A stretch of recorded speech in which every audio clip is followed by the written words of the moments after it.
good evening. Welcome to my next video. Tommy Sewell here. I'm here to help you get better at painting. But I'm not here just to give you the same old painting guides and just copy me, blah blah blah. I'm here to actually teach you to get better at painting through your own mental activities, essentially. So in this video I'm going to be talking to you about, I think, what is one of the most single important ingredients in painting, and that is awareness and choice. When we've done that, stick around for the painter of the video. I'll introduce him at the time, so make sure you watch all the video. Let me know what you think about the video as well down in the comments below. So, having said that, on with the show. You are the painter you think you are. Now, if I asked you, based on your last paint job, what kind of painter you think you are, then you're probably wrong. Why do I say this? It's because the painter that painted that model was back then. And that painter that painted that model back then painted by making or not making very specific choices. Okay? Now, if I was to teach you, I say teach you, just essentially show you, instead of making these choices, make these choices, all of a sudden you'd just be, boom, a better painter. Alright? So the question is, were you always able to make them choices? And the answer probably is yes. And that's a very encouraging thought. Now, if you think you're a naff painter, what that tells me is that you're not aware that you are making or not making very specific choices. So then the game becomes about awareness. The game doesn't become about skill. The game doesn't become about natural ability. Were you born with it, blah blah blah. It becomes about awareness and choice. And I find this a very fascinating thing. If you could make 10 different choices in your painting from the last one to the next one, will you just get better if those choices were all in alignment with getting you to where you want to go? If you would choose better tools, yeah, instead of choosing products marketed towards you, choosing tools that actually take you forward. If you could choose to use your tools in a different way, yeah, let's say, for example, most people don't know how to use a pallet. They don't have a clue. Yeah, it doesn't matter whether it's a wet pallet or a dry pallet. Some people don't even use a pallet, for example. And if I could say, here's a pallet, here's how you use it, and here's what choices you can make, you immediately will just level up. There won't be any kind of curve of development. There will just be, you're either making these choices or you're not. It makes sense so far. I hope so, because this is very encouraging. And now, the more of these choices you become aware of, the better results you're going to get. And imagine how that must apply to life. Yeah, whether it be to work or to a relationship or to whatever it might be. The more optimal choices you're aware of, the better a painter you're going to be. Very encouraging. So, here's my question to you, or here's my task for you, in fact. Throughout your next paint job, ask yourself, what choices could I have made from my last one to this one that get me better? Now here's the key in how to do this. Look at your last paint job. Let's say you think you're the worst painter ever. Now I'm going to ask you why you say that. Okay? Now if you say to me, oh, it's just crap, innit? Then what you've just told me there is you're aware of no reasons that forge you forward or hold you back. Oh, it's just crap, innit? All you've done there is judge your paint job and judge yourself. Instead, try assessing your paint job and assessing yourself. For example, If I asked you then to describe the properties of the paint you applied to your model, for example, a line highlight on a Space Marine, and you go, oh, it's all lumpy and it's all too thick, and I would say maybe, well, if it's too lumpy, how could you make it thinner? And would make it thinner better? And you might go, oh yeah, I go, is that a choice you could make? And you probably go, yeah, it is. You know. And then if you said with the thick part, you go, it's too thick. And I go, I ask you this question, what do you mean too thick? Do you actually mean too wide in the line you paint, or too deep in paint? What do you mean by too thick? Yeah. Oh, the line was too wide in places. All right, in places. Which places? Oh, it's just there, just there. So how could you make that line thinner there? Either in the execution of painting the line, or in going back with the colour you painted that line onto and just thinning the line down. Do you see all these are choices based on observations and assessments? Yeah. One example I always like to use with a lot of painters is painting eyes. People will say to me, Tommy, how do you paint eyes? And I'll go, now, when I was younger, it was obvious to me how I painted eyes. Why was it obvious? Well, because I asked obvious questions of myself. This is how I taught myself to paint. I asked obvious questions. So questions like, Tommy, should I use a big brush or a small brush? I think I'll use a small brush. Very easy. Doesn't take any skill to answer that question. Yeah. Eyes on a model are small. All right. Next question. Should I use a brush, a small brush that's shaped like that, or a small brush that's shaped to a nice point? I think it's kind of easy question to answer that again. So no skill involved. Next, when I put paint on my brush, shall I put a lot on so there's a big globule of paint on? Or should I put the paint on so my brush retains a nice point of paint on my bristles? Again, you all can answer this question, okay? So if you're struggling to paint eyes, start asking yourself, start observing your actions, start observing your choices. So let's move this on. So we've got our small brush, it's got a nice point on it, we've loaded it with paint that allows our brush to keep a nice point. Now comes the next thing, the paint that you've loaded onto the brush that keeps a nice point, have you loaded it with paint that will come flooding out and flood the eye of the model? Have you thinned it down too much? Or have you not thinned it at all, so that when your brush gets there, you touch the model, actually nothing happens, because your paint's dried out by the time you've got your brush from the palette to the model. Nothing happens. And then what happens then? Well, you push harder. Well, if you push harder, do you get a small or a large discharge of paint? If you push harder, you're going to get a larger discharge of paint. So going back to the original question, do you have paint that flows too much and makes a mess, or paint that is too sticky, then you push too hard and make a mess?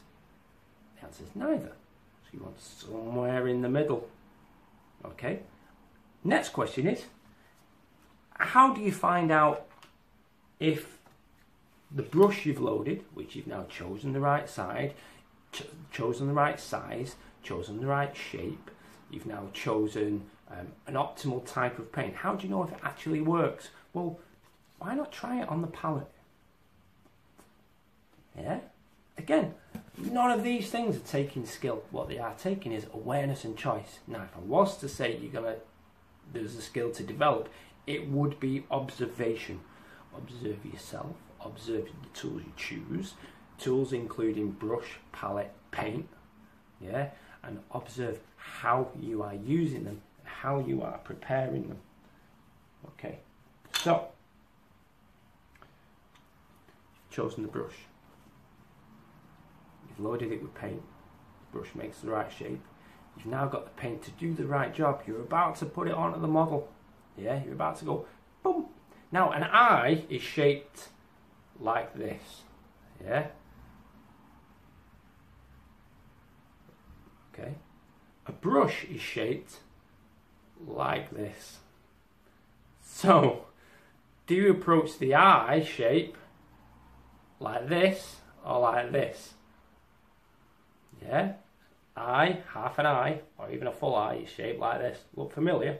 Brush shape. Should I approach with the eye paint with my brush like this or like this? Again, it's a very easy question to answer. Okay, makes sense so far. It's a very encouraging thought when you realise that the majority of painting is about making sensible choices. You've chosen your brush, you've chosen the shape of the brush, the size of the brush, the consistency of paint load on the brush. You've found out that you can actually make that dot the right size on a palette. Or can you? Well, do I use a lot of pressure to make a small dot, or do I use a small amount of pressure to make a small dot? Again, very easy question, very encouraging answers, because I don't doubt that any of you have failed to answer any of these questions so far. And we're painting one of the smallest, most difficult parts of the model. Okay, so we've now decided we're going to use a small amount of pressure. So we're going to use that small amount of pressure, but should we have our arms all open and wobbly, and should we approach from far away and paint that line, or should we support our arms and hands and then get the paintbrush prepared very close up to the eye and make a very small movement? So 2 questions in one there. I'm sure you know the answers. When I exaggerate these things in an almost very patronising way, make it very obvious that there's one very dumb answer and one very obvious answer. Yeah. Again, I've not asked you any questions that are in any way difficult, and you can ask yourself these questions. Ultimately, if you feel you're not a very good painter, start asking yourself some very, very obvious and honest questions that are assessment based as opposed to judgment based. So don't go, oh, I don't like it, or oh, I'm just shit, or because that's probably who you're going to be. If you just keep saying I'm going to be shit, you're going to remain that way. But if you start assessing yourself and going, right, okay, well, let's look at my last paint job. This line was X, Y, and Z. We needed to be A, B, and C. Well, if it was thick and lumpy, then I need to make it thin and smooth. See what I mean? Very obvious answers. And when you start to practice this skill, I guarantee your level will just level up. There's no doubts about that, because these are choices as opposed to skills. Start practicing awareness and choice. Enjoy. And now it's time for the painter of the vid. This painter is another special chap to me. And when I choose these painters of his, I'm kind of choosing randomly, but at the same time, I suppose subconsciously, I'm choosing some people that are a little bit special to me as well. And there's a few special people out there in the community, but without this guy, I wouldn't have won this guy with this guy, Ragnar Blackman. And the reason is because Mike from Noki Studio basically contacted me one day.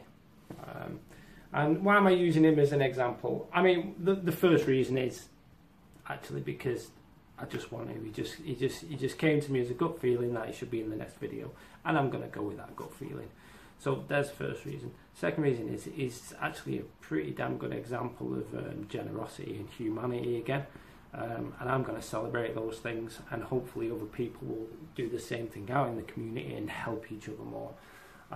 So basically what Mike did for me was he paid for my ticket to Golden Demon that year. And the reason he did it is just purely because he wanted to meet me. Wow. It's as simple as that, really. You know, wow. I mean, that made me feel incredibly special. In the good way special. It made me feel incredibly special. It made me feel appreciated. I mean, it made me feel like I had a fan. And I can't tell you, like,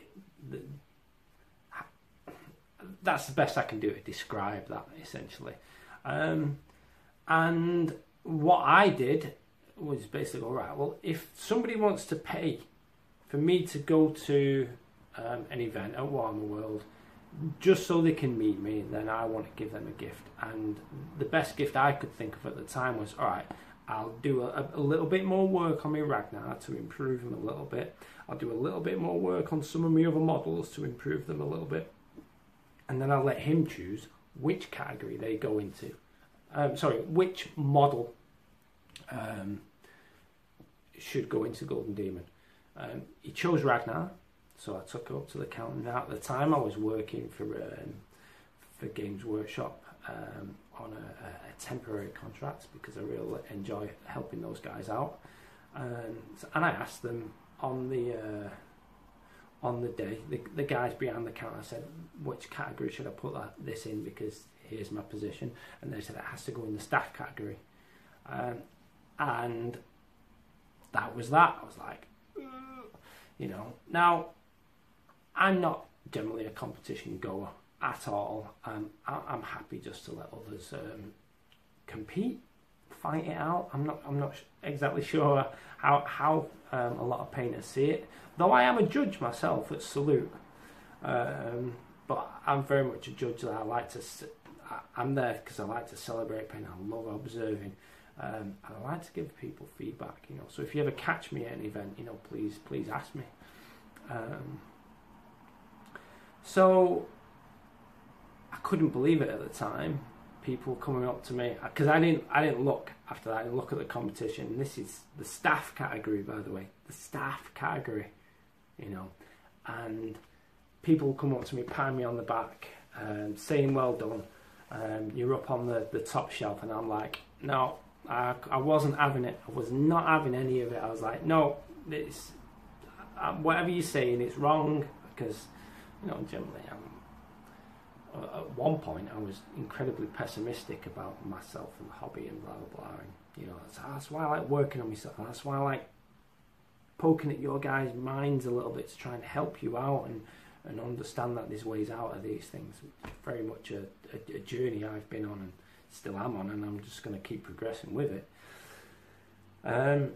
So in the end, it turned out I'd won this bronze demon in the staff category, which was amazing to me, you know, to be in that competition with names like Gav Nichols, for example, who won gold in that category.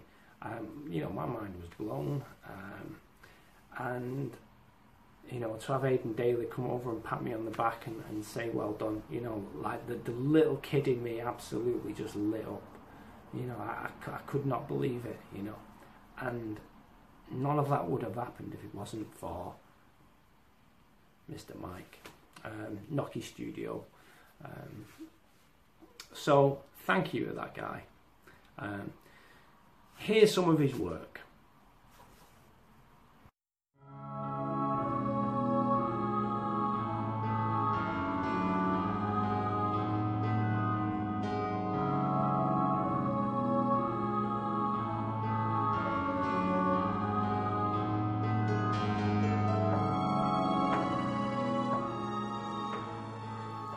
See, it's nice stuff.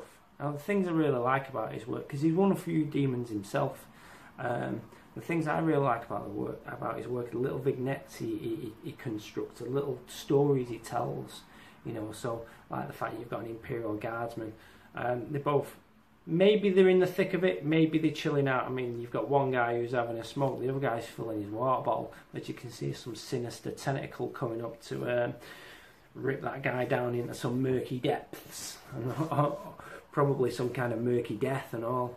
I think it's fantastic. He also had one where a guardsman was coming out of an escape pod. I think he actually won a demon for that one as well, at the same Golden Demon I was attending. So, I mean, really, I could go on about his work quite a lot. You can see his work for what it is in the pictures I provide, but also go to his Instagram page. I'll shove some links down below, and go and show the guy some love. So there you have it. If you've got any questions or you got any comments about anything, you know, give me a shout. If you want to become a Patreon supporter, you know, there's links below. I really appreciate the people that are supporting me so far. And as I learn more about Patreon, I'm going to be adding a little bit more to that. And as I learn a little bit more about how I want to present more of my information on YouTube, stay in touch for things like that, essentially. But that's my ramblings over with for this episode. Catch me on Instagram as well if you like. I really like Instagram a lot. It's a great place for painters to share their work. So, over and out. Have a great time, guys. Remember, awareness and choice. Let's help each other out. Let's encourage people onwards and upwards. Thank you. Good night.